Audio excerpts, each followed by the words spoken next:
Então, Gabriel, você sabe o que é lógica de programação? Lógica de programação, velho.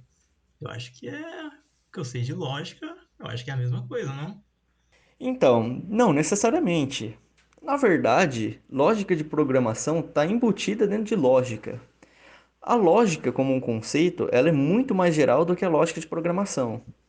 Enquanto na lógica de programação a gente tem um mundo muito mais estruturado, muito mais bem definido, a lógica como um todo, ela não tem tantas preocupações com sistematização, ela não necessariamente precisa resolver um problema bem definido.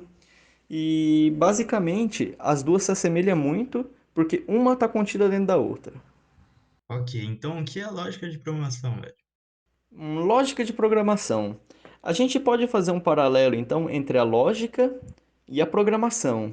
O que a gente resulta disso é um algoritmo. Mas o que é então um algoritmo? Então, um algoritmo nada mais é que um conjunto de regras e procedimentos lógicos que levam a uma solução de um problema em um número finito de etapas. Isso é muito importante porque na lógica de programação, o problema tem que estar bem definido e os procedimentos que a gente vai executar para resolver tem que ser finito. Não pode ser um número infinito de etapas. Como, por exemplo, para resolver um cubo mágico. A gente tem um cubo, a gente vai mexer nele até chegar na resposta. Ou seja, um algoritmo é como uma receita do que fazer para chegar a uma solução desejada. A gente pode agora fazer um paralelo com um exemplo de como atravessar uma rua.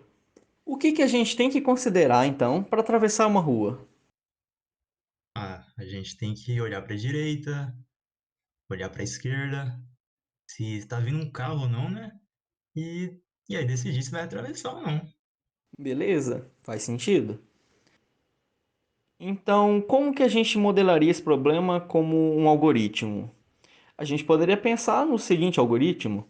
Então, primeiro a gente olha para a esquerda, depois a gente não atravessa, olha para a direita. Se estiver vindo o carro, a gente atravessa. Se não, a gente não atravessa.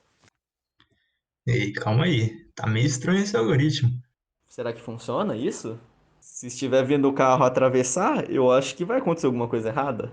Provavelmente, né? É, tá meio suspeito. Então, o que a gente conclui? Que modelar um algoritmo nem sempre é uma tarefa fácil. A gente tem que pensar sobre o problema. A gente não pode simplesmente colocar as informações que a gente tem em uma sequência qualquer. Ela precisa ser uma sequência exata, uma sequência que resolva o nosso problema. Como, por exemplo, olhe para a esquerda. Olha para a direita. Se estiver vindo o carro, não atravesse. Caso contrário, aí sim você atravessa. Beleza?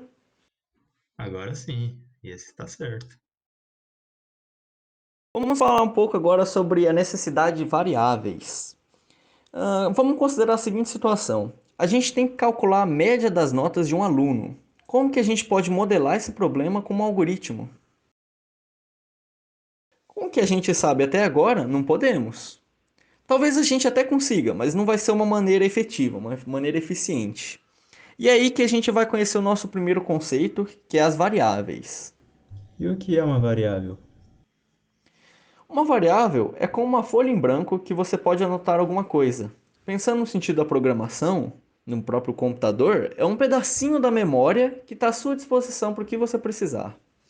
Ela pode guardar o que você acha que é necessário para solucionar aquele problema. Vamos a um exemplo: um algoritmo para calcular a média de um aluno que fez 3 avaliações. Primeiro a gente vai pegar e colocar nessa variável nota 1 a nota da primeira avaliação do aluno. Então agora a gente tem essa pequena variável, esse pequeno espaço de memória para a gente que a gente tem à nossa disposição. E a gente pode usar ele para resolver algum problema. Então, primeiro, nossa nota 1 já está salva. Depois a gente pede a nota 2. Agora a segunda avaliação dele está salva dentro da variável nota 2. A mesma coisa para a nota 3. E por fim, a gente vai calcular a média. Então, observem ali, a gente tem agora a nota 1, nota 2, nota 3 sendo somadas e dividida por 3 para dar a média. Isso só é possível porque a gente pegou aquela nota da primeira avaliação do aluno, colocou lá dentro da variável nota 1, colocou dentro da nota 2 a segunda e a da avaliação 3 dentro da nota 3. Assim a gente tem esses três valores guardados para a gente usar depois. E é o que a gente faz para calcular a média. Assim como a média também é uma variável, então a gente pode usar ela mais tarde para imprimir média. E o que significa imprimir média? Imprimir média não é necessariamente a gente imprimir uma folha mesmo, uma impressora. Não quer dizer isso. Imprimir pode ser, por exemplo, no monitor nosso. A gente imprimir num terminal a resposta. O que importa quando a gente fala um comando de imprimir é a gente mostrar alguma coisa que a gente fez, alguma coisa que a gente calculou, como por exemplo a média, para quem está usando o sistema. E se a gente precisa decidir alguma coisa?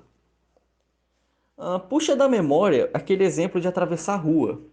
A gente só atravessa a rua se nenhum carro está vindo. Caso contrário, a gente espera. Perceba que a gente usou as cláusulas se e se não. E é justamente isso que vai mover o nosso próximo conceito, que é as condicionais. Ok, e o que é uma condicional? Uma condicional é uma pergunta a ser respondida, um sim ou não. Então a gente deve atravessar a rua, virar à direita, virar à esquerda, passei de ano, eu sigo o PET Informática? Todas essas perguntas têm uma sequência de coisas possíveis de acontecer, se for verdadeira, e uma outra sequência caso seja falsa. Então é aí que a gente entra na parte das causas do se e se não.